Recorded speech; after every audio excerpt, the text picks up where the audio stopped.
कोई interesting case की कोई कहानी बताइए ना, आपने इतने सारे केसेस सॉल्व किए होंगे अब तक। उम, ऐसे काफ़ी सारे केसेज़ हैं, जो बहुत कॉमन से रहते हैं। हम किसी भी एक हाई प्रोफ़ाइल केस को ले सकते हैं अगर डिस्कस करना चाहें तो। जैसे कि सबसे अच्छा केस जो है बहुत ही फ़ेमस था, वो शीना बोरा का केस है, ओके। जो हर किसी ने इसके बारे में सुना होगा। इस पर एक डॉक्यूमेंट्री भी बनी हुई है। तो शीना बोरा का केस बहुत कॉम्प्लिकेटेड केस था।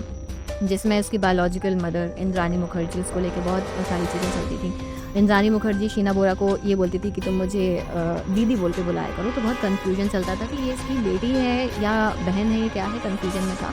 सो शीना बोरा का sorry Indrani Mukherjee, mother of Sheena Bora, तो वो एक पर्सन के साथ में थी। अब ऑफ़िशियली थी, मैरिड थी या नहीं थी, वो अभी तक क्लियर नहीं है। फिर दूसरे पर्सन से उसने शादी करी और फिर तीसरे पर्सन से शादी करी। शीना बोरा इन तीनों में से किसी की भी बेटी नहीं थी। ओह! अब हाँ, अब ये चीज़ जब डीएनए आइडेंटिफ़िकेशन किया गया, तो बाद में ये चीज़ कन्फर्म होती है कि शीना बोरा बेटी इंद्रानी मुखर्जी की ही है। लेकिन फ़ादर कौन थे? फ़ादर इंद्रानी मुखर्जी के खुद के ही फ़ादर थे। ये बाद में पता चलता है कि शीना जो है, वो इंद्रानी मुखर्जी के फ़ादर की ही बेटी है। बिकॉज़ इंद्रानी मुखर्जी का रेप हुआ था और वो उसके फ़ादर ने ही किया था। इस चीज़ को छुपाने के लिए उसने हमेशा ये आइडेंटिटी उसकी छुपा के रखी शीना बोरा की, कि किसी को पता ना चले।